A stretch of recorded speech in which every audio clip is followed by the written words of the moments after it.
Old Slow Coach Comes Out. Written and told by Tyler Washudik. Old Slow Coach was sad and bored. Ever since she met Thomas and Percy, she got saved from Scrap. But then Sir Topham Hatt let her stay in the carriage shed because she was worn out and too expensive. She was covered in dust and cobwebs. She sighed sadly and looked down. "Oh, if only I get a chance to come out," he said sadly. "I wonder where am I going to come out?" Thomas and Percy in the shed felt pity for Old Slow Coach, like they felt sorry for her. "Say, Thomas, if Old Slow Coach doesn't come out, is she going to go back to the scrapyard and be teared up?" asked Percy worriedly. "Of course not," said Thomas. "She's not going to go back to the scrapyard and be teared up. I'm sure she'll get a chance to come out." The next day, Sir Topham Hatt came to see Old Slow Coach. "Oh, hello, sir. Can you tell me when am I going to be a passenger coach again?" she asked sadly. "I don't know, and I'm not sure yet, Old Slow Coach," said Sir Topham Hatt. "But today, you're going to be a Works Unit Coach." Old Slow Coach was offended. "Works Unit Coach? But I want to be a passenger coach, not a Works Unit Coach," she fumed. "Easy, Old Slow Coach. It's only just one time, okay? Then you'll be a passenger coach." Old Slow Coach pouted. "Well, okay, sir. Fine. I guess one time wouldn't hurt," she pouted. Soon Harvey came to take Old Slow Coach, and then he took Old Slow Coach and puffed away. Old Slow Coach doesn't like being a Works Unit Coach. She passed every station that he saw passengers on the platform. She was beginning to feel miserable. As she passed every station, James saw her. "Ha!" laughed James. "Look at Old Slow Coach, the Works Unit Coach. Nobody's gonna need a Works Unit Coach like her." Old Slow Coach was cross. She didn't like being teased about it by James. "Just ignore him, Old Slow Coach," Harvey replied. "James is wrong." "I guess you're right, Harvey," she said thinkingly. Just then, Harvey stopped. "Harvey, why have we stopped?" she asked. "We stopped because I saw Oliver off the track. Look." Old Slow Coach looked, and he saw that Oliver was off the tracks. "Oliver, what happened?" she asked. "The freight cars pushed me off the rails," he said. "I told them to stop, but they like to be mischievous. Now my front wheel is broken on my side." "Oh dear, I'm sorry, Oliver."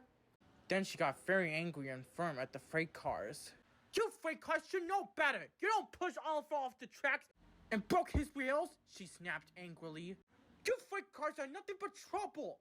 You better apologize to Oliver, right now!" The freight cars were shocked and scared. Okay," said the freight cars shakingly. "We're sorry, Oliver. We won't do that to you ever again. We're sorry. Please forgive us, please." Oliver and Harvey were surprised. They have never seen Old Slow Coach shouting at the freight cars before.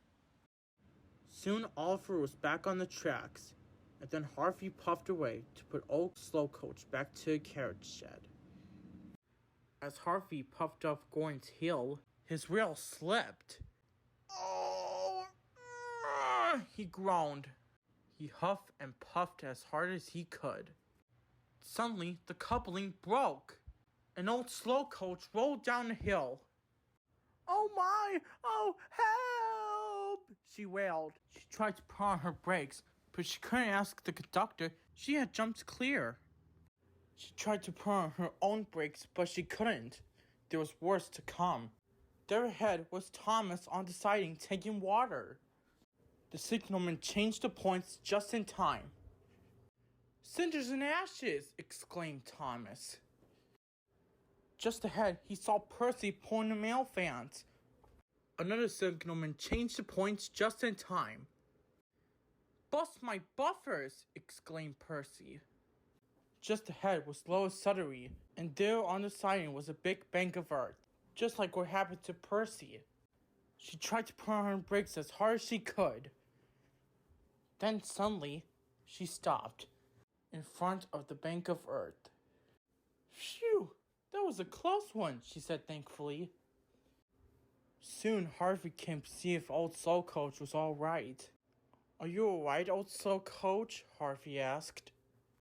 Yes, I'm alright. I put my brakes on as hard as I could, and then I stopped, she said.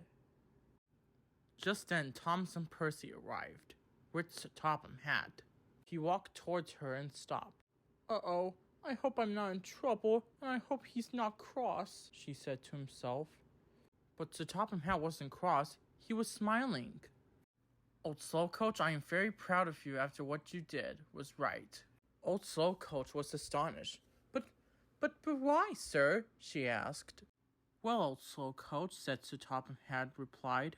You were being very firm at the freight cars after what the freight cars did to Oliver. And you were very brave at putting your brakes on hard. Like I said, I am very proud of you, Old Slow Coach. You don't have to be a works unit coach anymore. You can go back to your carriage set for now. You could be our passenger coach forever. And you can work on the main line, Edward's branch line, Thomas's branch line, and Duck and Oliver's branch line. Thompson Percy gave 3 cheers with their whistles for Old Slow Coach. Welcome back, Old Slow Coach, they said happily. Old Slow Coach beamed and was delighted. Oh, thank you, sir, she cheered happily. The restoration was complete.